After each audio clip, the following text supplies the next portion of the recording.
Bonjour mon frère, bonjour ma soeur, nous sommes aujourd'hui le 3 octobre, j'espère que votre journée va être une journée bénéfique, une journée où tu vas trouver ta guérison, ta santé divine au nom puissant de Jésus. En ce jour, j'aimerais vous prendre un passage qui se trouve dans Luc, chapitre 15 au verset 31. « Mon enfant, lui dit le Père, tu es toujours avec moi et tout ce que j'ai est à toi. » Et le titre de la méditation d'aujourd'hui est « Recevez tout ce que Dieu a pour vous ». Je voudrais vous lire une lettre que le pasteur Hagin a reçue il y a bien des années. Regardez ce qu'elle dit. « Cher pasteur Hagin, mon mari a reçu sa guérison au travers de votre ministère. Mon mari et moi avons supplié le Seigneur pendant des années sans succès. Mais lorsque nous nous sommes rendus compte que la guérison est quelque chose que nous avons déjà et que nous avons décidé de tenir ferme sur cette parole, il nous a fallu seulement quelques mois pour que la guérison de mon mari commence à se manifester. Nous avons tenu ferme sur la parole, non seulement en la déclarant pour nous-mêmes, mais aussi en la confessant aux autres. Mon mari est tombé malade en 1970 à l'âge de 40 ans. On a diagnostiqué de l'arthrite extrêmement douloureuse, même si elle n'était pas paralysante. Mon mari a dû rester au lit pendant les 5 dernières années. Les seules occasions où il s'est levé, c'était pour aller à la salle de bain, chez le médecin ou à l'hôpital, quand la douleur était telle qu'il avait besoin de soulagement. Au cours des 2 ou 3 dernières années, à cause d'un autre problème, une névralgie aux jambes et aux pieds, il lui était presque impossible de dormir. Ces sanglots occasionnés par la douleur interminable qu'il ressentait constamment dans son corps me réveilla la nuit. Il y a 2 ans, nous nous sommes tournés vers Jésus et nous sommes nés de nouveau. Mais il n'y avait toujours pas de changement dans le corps de mon mari. J'ai commencé à lire vos livres, sans comprendre comment activer la puissance de Dieu par la foi et recevoir. Finalement, il y a 3 mois, à peu près, pendant que j'étudiais la nourriture de la foi, j'ai compris par révélation. Nous avons commencé à proclamer notre victoire en Jésus. Ensuite, nous sommes devenus membres d'une église remplie de l'Esprit dans notre quartier. Les anciens sont venus prier et oindre mon mari d'huile. Bien qu'il n'y ait pas eu de manifestation de guérison, nous avons continué nos déclarations de foi. Il y a 2 semaines, la douleur a disparu tout d'un coup. Quelques jours plus tard, ses pieds ont commencé à ne plus se sentir engourdis. Il y a 1 semaine, il a pu tailler légèrement un arbre dans le jardin. Aujourd'hui, il a emmené notre voiture au garage pour la révision. Je ne me souviens plus de la dernière fois où il avait conduit sa voiture. Il n'éprouve plus de douleur, gloire à Dieu. Et merci de nous avoir enseigné comment recevoir ce que Dieu a pour nous. Mon frère, ma soeur, ce témoignage, j'espère qu'il t'encourage. Parce que nous voyons que, bien que ce frère a été malade pendant de nombreuses années, il arrive à un moment donné où, bien entendu, nous en avons parlé il y a récemment à l'église, où il est important d'avoir la révélation, non pas la connaissance, mais la révélation que nous sommes des enfants de Dieu. Avoir la révélation que l'Esprit de Jésus, maintenant, vit dans nos vies, mon frère, ma soeur. Et on voit que ce n'est pas avec toute la connaissance. Nous voyons aujourd'hui sur Facebook, sur YouTube, beaucoup de personnes se mettre de l'avant, parler de guérison, parler de foi, parler de délivrance, parler de tant de domaines de la foi, mais par une connaissance de l'intelligence et non pas par une connaissance de la révélation que Dieu nous a révélée dans notre cœur, où Dieu nous a parlé personnellement, mon frère, ma soeur. Et c'est ça qui fait la différence aujourd'hui entre certains chrétiens et les véritables disciples, mon frère, ma soeur. Il ne suffit pas de savoir, il ne suffit pas de connaître, mais il nous faut avoir la révélation que Christ est mort pour notre vie et que par ses meurtrissures, toi et moi, nous sommes déjà guéris, mon frère, ma soeur. C'est ce que nous avons besoin de savoir. Ce n'est pas cette connaissance, c'est cette révélation de qui est Jésus, de ce qu'il est venu faire sur cette terre et de nos droits et de nos privilèges que nous avons maintenant en tant que fils et filles de Dieu, mon frère, ma sœur. Nous voyons que ce frère a été non pas dans une église, ils ont été dans une église remplie de l'Esprit, remplie où on parle de notre ministère, où on parle des dons, où on parle de ce que nous sommes appelés à faire. Oui, beaucoup d'églises aujourd'hui sont ouvertes où tu rentres dans cette église et tu dois rester assis. La Bible ne nous dit pas que nous allons dans une église pour rester assis, mais la Bible nous parle où nous allons dans une église, mon frère, ma soeur, pour exercer nos dons et nos ministères, mon frère, ma soeur. Oui, Dieu veut que l'église soit une église vivante.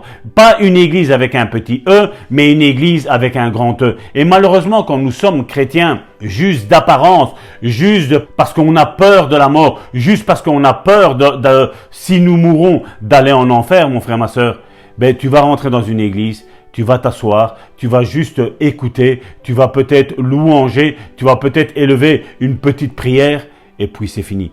Dieu ne nous appelle pas qu'à ça. Dieu nous appelle à manifester la puissance du royaume de Dieu que Dieu a déversé en nous, mon frère, ma sœur. En nous, mon frère, ma sœur, c'est Christ qui vit en nous. Et quand Christ vit en nous, c'est le Christ qui est dans la Bible. Et le Christ dans la Bible, tout ce qu'il a fait, aujourd'hui veut faire la même chose au travers de toi. Et Jésus a dit que nous allons faire des choses encore plus grandes que lui, mon frère, ma sœur. La question que toi et moi nous devons nous poser est: qu'est-ce que j'ai fait de ce Saint-Esprit que Dieu a déversé dans ma vie? Est-ce que j'ai fait quelque chose de plus grand que Jésus? Parce que la norme, c'est ça. Jésus a dit que nous allons faire des choses plus grandes que lui, mon frère, ma soeur. Non pas pour nous enorgueillir, non pas pour nous élever, mon frère, ma soeur, mais pour élever le nom de Jésus et le ministère que Jésus est venu exercer sur cette terre et que maintenant, il est venu déverser les différents ministères que nous pouvons trouver dans Éphésiens, chapitre 4, à partir du verset 11, qu'il nous a donné à l'Église. L'Église de Dieu est une Église puissante. L'Église de Dieu est une Église qui bouge. L'Église de Dieu est une Église remplie d'amour. L'Église de Dieu est une Église remplie de ces dons qui sont mis dans 1 Corinthiens chapitre 12. Ces dons sont donnés pour l'édification, pour la construction, non pas pour la transformation, mais pour la construction du royaume de Dieu. Oui, il y a des frères et des sœurs qui ont besoin de toi, et toi-même, mon frère, ma sœur, tu auras besoin de frères et de sœurs au nom puissant de Jésus. Amen, amen. Merci Seigneur encore pour cette parole. Merci aussi Seigneur pour ce merveilleux témoignage qui nous a été donné. Et c'est vrai mes bien-aimés, vous ne devez pas vous décourager face à l'épreuve par laquelle vous êtes en train de passer.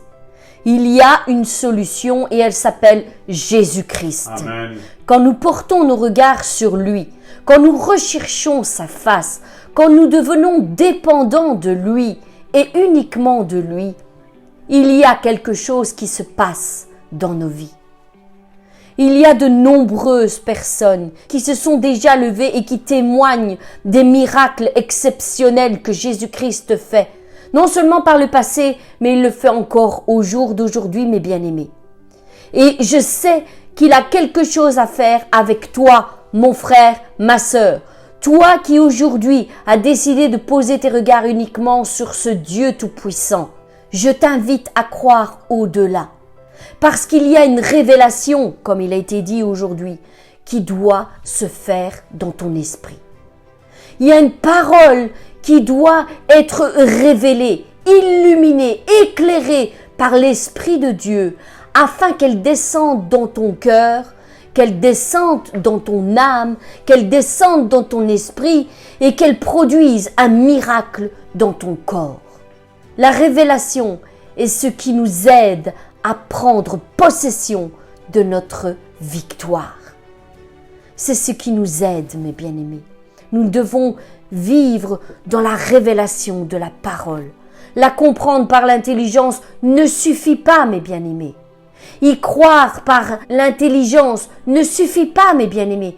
Ça doit descendre bien au-delà, dans les profondeurs de notre être tout entier, afin que cela produise un miracle visible dans nos corps. J'ai vraiment espoir, mes bien-aimés, que cette révélation cette parole, ce témoignage d'aujourd'hui produise quelque chose de positif dans vos vies et vous aide à comprendre qu'il faut aller encore bien au-delà. Et n'oubliez jamais que la parole est près de vous. C'est ce que Romains 10 au verset 8 nous dit. La parole est près de toi, mon frère, ma sœur. Elle est dans ta bouche et elle est dans ton cœur. Et c'est cette parole de la foi que nous prêchons. C'est cette parole de la foi que nous professons, que nous croyons, que nous démontrons. Elle est dans ta bouche. Ouvre ta bouche aujourd'hui, mon frère, ma sœur, et déclare la parole de l'Éternel. Je suis guéri au nom puissant de Jésus-Christ. Déclare-le, déclare cette parole jusqu'à ce qu'elle descende dans les profondeurs de ton être tout entier et qu'elle produise aujourd'hui un miracle. Aujourd'hui, c'est encore possible de recevoir un miracle pour ta vie, mon frère, ma sœur. Je suis guéri parce que Jésus-Christ a donné sa vie sur la croix pour moi et m'a donné accès à la guérison de toutes mes maladies et de toutes mes infirmités. Je suis guéri aujourd'hui, maintenant, au nom puissant de Jésus-Christ. Amen. Amen, une bonne déclaration pour aujourd'hui. Je reçois ce que Dieu a pour moi par la foi. En croyant du cœur et en confessant de la bouche, je reçois salut, guérison et toutes les bénédictions de Dieu. Amen. Quand Jésus est mort sur la croix, il nous a donné non seulement notre guérison, mais beaucoup de bénédictions et du salut. Amen. Il nous a offert tellement de choses. Il nous a donné aussi le droit d'être pardonnés de tous nos péchés. Malgré tant d'opportunités qui s'est présentées devant Jésus pour essayer d'échapper à cette fin de la croix, il a gardé son objectif en tête. Et il a pensé à toi, à moi, il a pensé à nous. Et il a dit, je les aime. Je les aime et je fais ça non pas pour moi, mais pour eux. Pour qu'ils puissent être sauvés et pour qu'on puisse passer l'éternité ensemble. Alors ne laissons pas cette action de la croix vaine, mais prenons-la avec la foi. Confessons que Jésus est mort pour nos iniquités, notre pardon, nos guérisons et notre salut. Amen. Confessons que Jésus est mort sur la croix, mais que 3 jours après, il est ressuscité. Alléluia. Et que maintenant, il vit en nous. Amen. Amen. Au nom de Jésus. Amen. Amen, amen. Merci Christina pour cette merveilleuse déclaration de foi que tu viens de nous donner. Et mes bien-aimés, je vous invite vraiment à rester dans cette pensée que nous avons développée tous ensemble aujourd'hui, qu'elle produise quelque chose de concret dans vos vies. Soyez bénis, soyez fortifiés, soyez guéris au nom puissant de Jésus-Christ. Quant à nous, nous nous retrouvons demain pour une nouvelle méditation. Soyez bénis et bonne journée.